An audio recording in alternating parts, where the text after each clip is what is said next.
I want to tell you something most people figure out way too late. Grocery prices didn't just go up this year. They quietly rearranged themselves. Some things got cheaper if you know where to look. Some things got more expensive, even though the label looks the same. And almost nobody is paying attention to the difference. I started noticing this a few months ago when my own grocery bill jumped for no clear reason. So I went back through my receipts. I compared prices across stores. I talked to a former grocery store manager I know. And what I found surprised me. There are 20 things in your grocery routine right now that are quietly draining your budget or quietly saving it, depending on whether you know about them. Some of these are products, some are habits. One of them, number 7, is the one that shocked me the most. I didn't believe it until I checked it myself. Stick around for that one. If you care about getting more food for less money without clipping 100 coupons, this is for you. Subscribe now, because I'm going to keep tracking these price shifts every month, and you'll want to know before they show up on your receipt. Let's get into it. Item number 1. Store brand pantry staples. The first one is simple, but people still get it wrong. Store brand pantry staples. Flour, sugar, salt, baking soda, vinegar. This one surprised me because I used to think generic meant lower quality. Store brands are often made in the exact same factories as name brands. The formula is nearly identical because there are only so many plants that produce basic pantry goods at scale. The price gap between store brand and name brand on these items can run 20 to 40%, even though the product itself barely changes. Retail analysts have pointed out for years that private label goods have improved in quality, while their price gap with name brands has actually widened, not shrunk, as companies push name brand prices higher to protect margins. I did my own test last month. I bought store brand flour and name brand flour, baked the same recipe twice, and could not taste a difference. My husband couldn't either. He guessed wrong both times. That's when it clicked for me that I'd been paying a brand tax for years without realizing it. Here's what you do. Next time you're in the store, walk the pantry aisle and swap one item at a time to store brand. Start with flour, sugar, and spices. Keep the name brand only where you personally notice a taste difference. This is one of those quiet wins. Nobody notices you made the switch, but your total at checkout does. Item number 2. Frozen vegetables. Instead of fresh frozen vegetables are the second item, and this one still gets a bad reputation it doesn't deserve. People think frozen means lower quality. It's actually often the opposite. Vegetables that get frozen are typically picked and frozen within hours, locking in nutrients at peak ripeness. Fresh produce, on the other hand, can sit in transport and on shelves for days before it reaches your cart, losing both nutrients and flavor along the way. Food industry data consistently shows frozen vegetables run 40 to 60% cheaper per pound than fresh, especially outside of local growing seasons. I switched to frozen broccoli and green beans about 6 months ago after my fresh produce kept going bad in the fridge before I could use it. I was throwing away almost a third of what I bought. Once I switched to frozen, that waste basically disappeared because I only cook what I need, and the rest stays good in the freezer. The takeaway here is simple. Keep a frozen vegetable base in your freezer at all times. Buy fresh only for what you'll eat in the next 2 to 3 days. This alone can cut real waste out of your budget. This is about protecting money you are literally throwing in the trash without noticing. Item number 3, rotisserie chicken. Number 3 is the rotisserie chicken, and this one is almost too obvious once you see it, but most people still walk past it every week. A whole rotisserie chicken usually costs close to what raw chicken breast costs per pound, but it gives you fully cooked meat, plus bones you can use for broth, for one flat price. Retailers often sell it near or even below cost specifically to get people into the store. Grocery insiders have said publicly for years that rotisserie chicken is treated as a loss leader, meaning stores accept a thinner margin on it because it pulls in foot traffic. I started buying one every Sunday instead of separate chicken breasts and thighs. I shred half for salads and sandwiches through the week, and I use the carcass to make broth in a slow cooker overnight. That broth alone used to cost me $4 or $5 a carton at the store. If you're not doing this yet, start with one rotisserie chicken a week. Plan 2 to 3 meals around it, and don't throw away the bones. Freeze them if you're not ready to make broth immediately. This one habit alone can replace multiple separate purchases in your week. Item number 4. Dried beans and lentils. Dried beans and lentils are number 4, and this is where a lot of budget-conscious cooking quietly lives, even though most people still reach for the canned version out of habit. A pound of dried beans costs a fraction of the equivalent amount of canned beans, and it produces significantly more servings once cooked. The price difference per serving can be 4 to 6 times lower for dried versus canned. Nutrition and cost comparisons from food budgeting research consistently rank dried legumes among the cheapest protein sources per serving available in any grocery store. I'll be honest, I ignored dried beans for years because I thought they took too much effort. Then I tried a slow cooker method, dumped them in overnight, no soaking required, and it took me 5 minutes of actual work. I make a big batch on Sunday and portion it into the freezer for the week. You won't believe number 7 when we get there, but for now, here's your takeaway on this one. Buy a bag of dried lentils or black beans, use a slow cooker or pressure cooker, and portion the batch into freezer bags. This becomes your cheapest protein source by far. This is about building a base you can lean on when the rest of your budget gets tight. Item number 5, store loyalty apps. Number 5 isn't a food item, it's a habit. Store loyalty apps. And I know a lot of people roll their eyes at this one, but stay with me. Most major grocery chains now run app-exclusive digital coupons that never show up in the printed weekly ad. These can range from small discounts to buy one get one deals that only unlock if you clip them in the app before checkout. Retail pricing analysts have noted that digital-only deals are becoming the primary way stores segment discounts, rewarding shoppers who use the app over those who don't. I resisted downloading my local grocery app for a long time because it felt like extra effort for small savings. Then I actually tracked it for a month. The digital coupons I used added up to almost $18 in savings I would have missed entirely. Here's the takeaway. Download the app for your primary grocery store. Clip the deals before you shop, not after, and check it the night before your trip so you can plan your list around what's discounted that week. This is a 5-minute habit that pays you back every single week. Item number 6, whole grain rice and oats.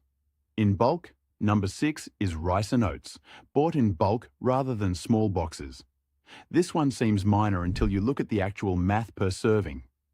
A large bag of rice or oats costs noticeably less per pound than the small individual boxes, sometimes by half or more, because you're not paying for extra packaging and shelf space.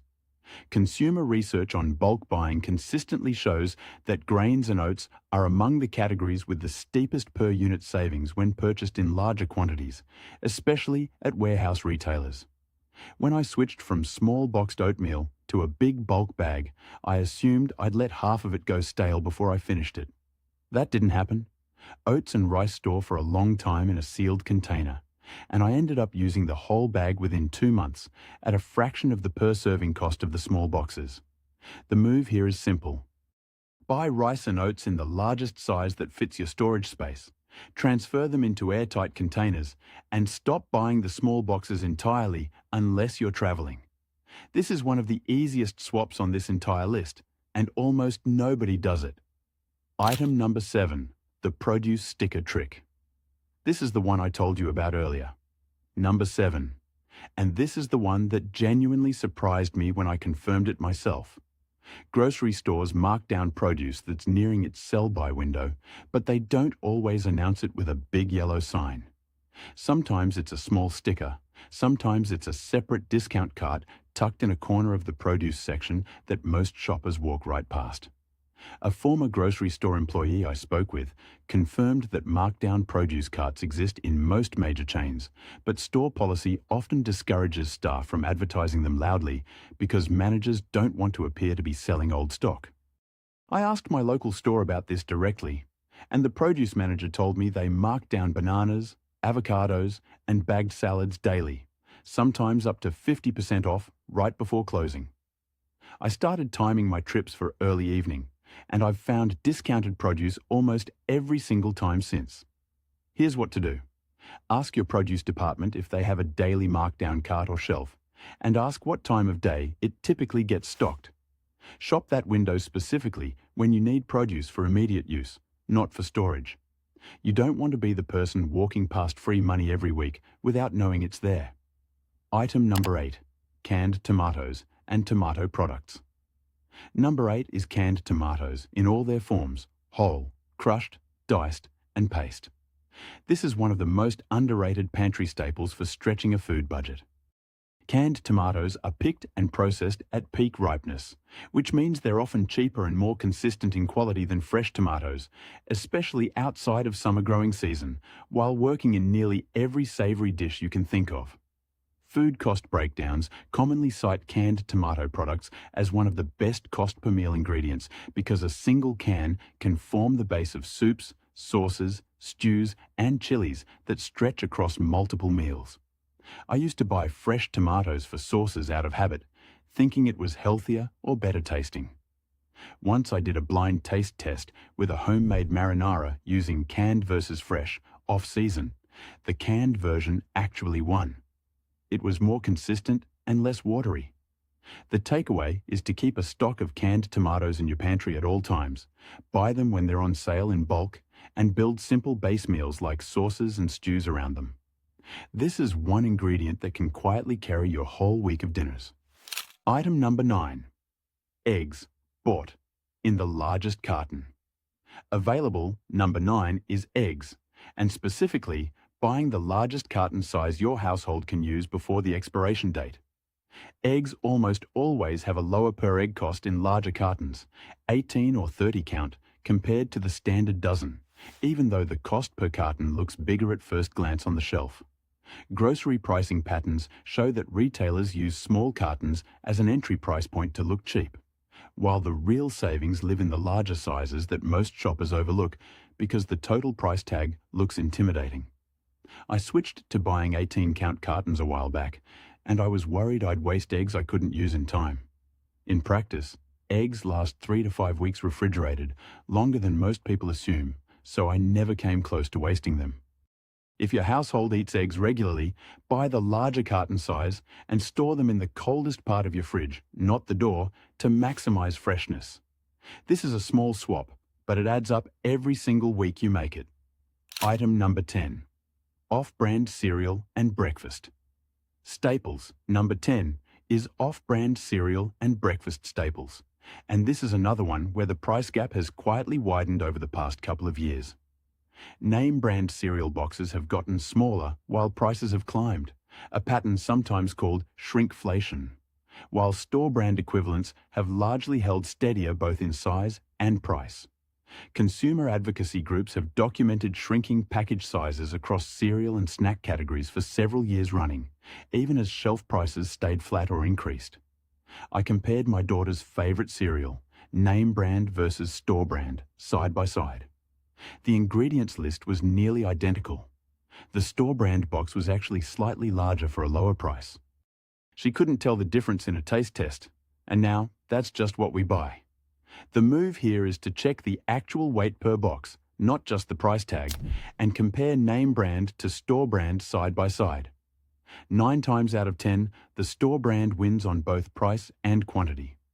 This is about not paying extra for a logo on a box you're going to recycle anyway. Item number 11, meal planning. Around the weekly sales. Ad number 11 is a habit, not a product. Planning your meals around the weekly sales ad instead of picking recipes first and shopping for them after. Most grocery chains rotate their loss leaders and sale items on a weekly cycle, meaning the cheapest proteins and produce change from week to week, and shoppers who plan meals in advance without checking the ad often miss the best prices entirely. Household budgeting research consistently shows that meal planning around current sales, rather than fixed recipes, is one of the single biggest levers for lowering a weekly grocery bill. I used to plan my dinners for the week on Sunday morning before I even looked at what was on sale. Once I flipped that order, Checking the sales ad first and building my meals around whatever protein and produce were discounted that week, my weekly total dropped noticeably within the first month. Here's your takeaway. Before you make your grocery list, check the weekly ad or app deals first. Build 3 or 4 meals around whatever proteins and produce are marked down that week, then fill in the rest of your list around that. This one change in order can reshape your entire week's spending. Item number 12. Day-old bakery bread and outlet bread stores. Number 12 is bread, specifically day-old bakery bread and dedicated bread outlet stores that a lot of shoppers don't even realize exist near them. Bread outlet stores sell surplus and near-date bakery products at 50 to 70% below regular shelf price. And the bread itself is usually identical to what's sold at full price in a regular grocery aisle, just closer to its best buy date or slightly overproduced that week. Bakery industry reporting has described outlet stores as a long-standing way for large bread manufacturers to move surplus inventory without wasting it, often supplied by the very same bakeries that stock regular grocery shelves. I found one of these outlet stores about 10 minutes from my house that I had genuinely never noticed before. Bread, bagels, and buns that would normally cost me close to $5 a bag were closer to $2. I started freezing extra loaves, since bread freezes and thaws well without much quality loss. Search for a bakery outlet store near you, and if you find one, buy bread in multiples and freeze what you won't use in the next few days. This is genuinely one of the most overlooked savings sources on this entire list. Item number 13. Whole chicken instead of pre-cut parts. Number 13 is buying a whole chicken instead of pre-cut breasts, thighs, or wings separately. A whole chicken almost always costs less per pound than the same bird broken down into individual cuts, because the store, not you, absorbs the labor cost of cutting it up when you buy the parts separately instead. Butchery cost breakdowns commonly show that pre-cut poultry carries a labor premium built into the price, sometimes adding 30 to 50% over the whole bird price per pound. I was intimidated by breaking down a whole chicken for years. I finally watched a short tutorial online, and it took me about 10 minutes the first time, faster after that. Now I get breasts, thighs, wings, and a carcass for broth, all from one purchase. If breaking down a chicken feels intimidating, ask your butcher counter to do it for you at no extra charge. Most stores will. Either way, buying whole and portioning it yourself saves real money every time.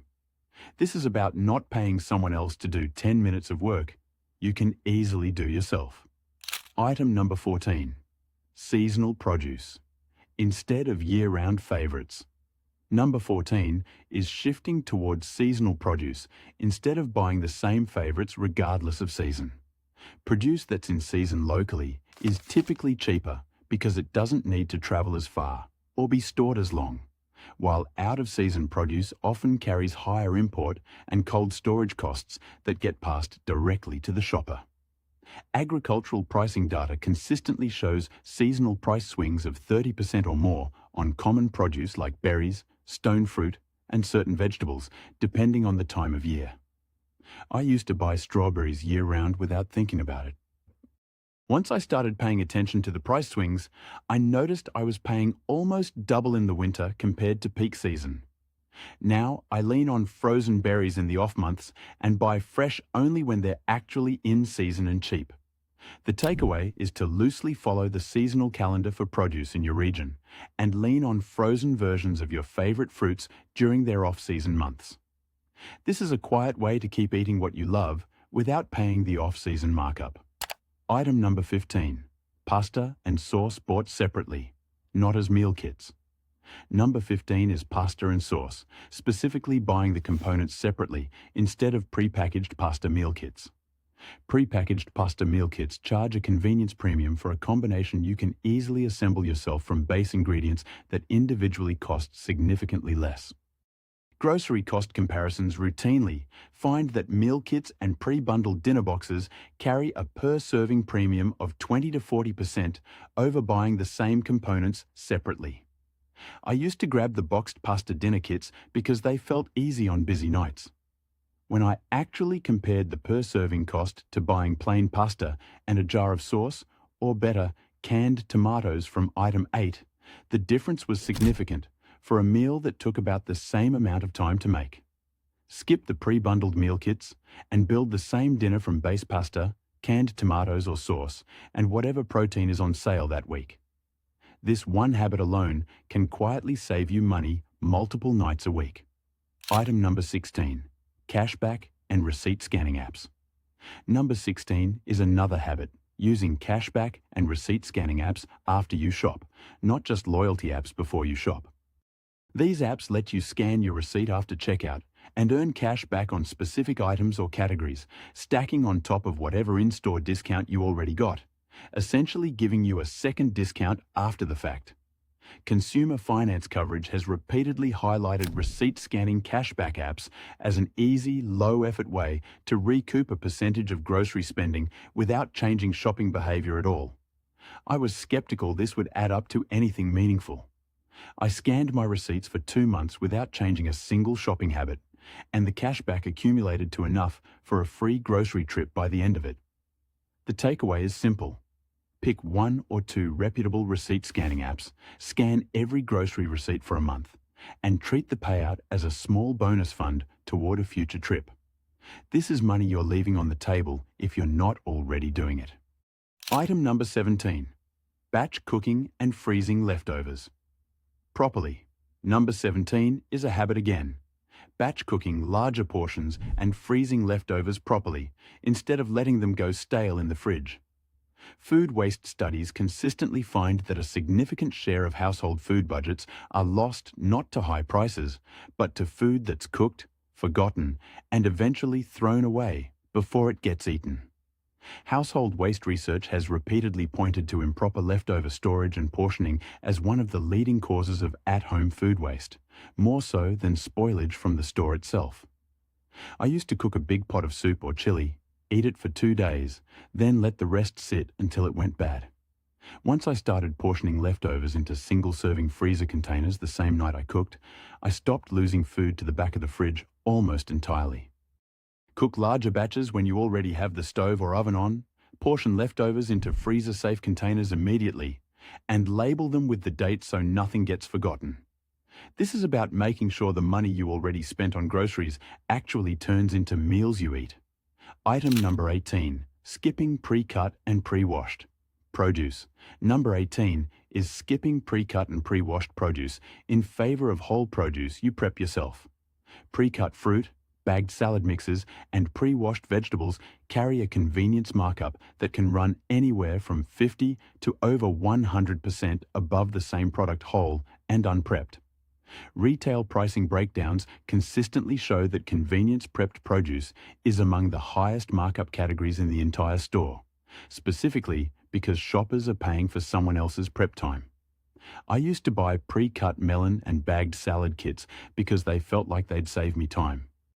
When I actually compared prices per pound, whole melon and a head of lettuce came out dramatically cheaper for the same amount of food, and cutting it myself took less time than I expected.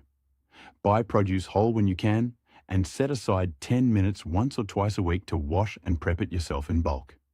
This is one of the clearest examples of paying extra for convenience you can easily do yourself. Item number 19. Buying pantry staples in bulk.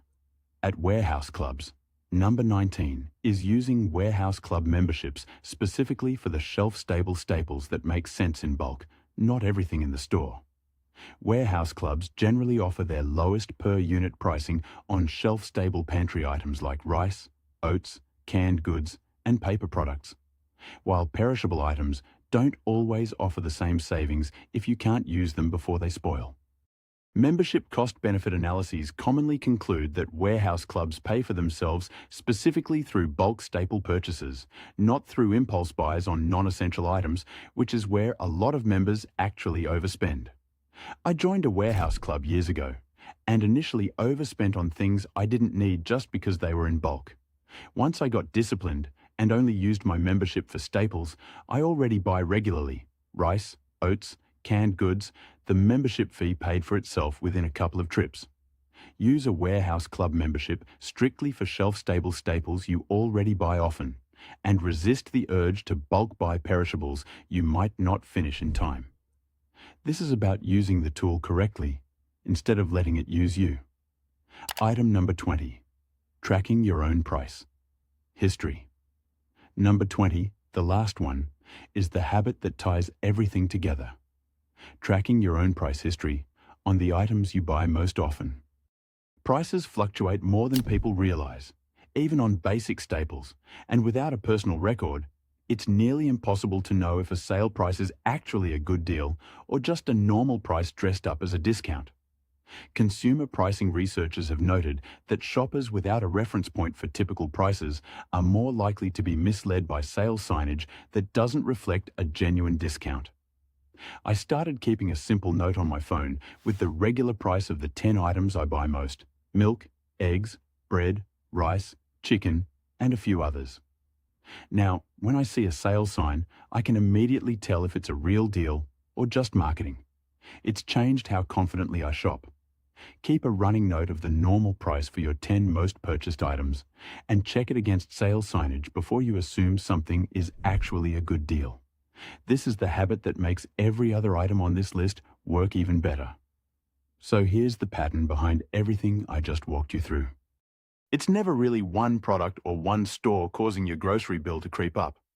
It's a series of small, unnoticed decisions: convenience over prep, brand over ingredients, habit over comparison, that quietly add up week after week. None of this requires panic buying or hoarding a garage full of canned goods. It just requires paying attention slightly earlier than everyone else does. That's really what being ahead of the curve looks like here. Small, boring, repeatable choices that compound over a year into real money back in your pocket. Most people will eventually notice their grocery bill creeping up.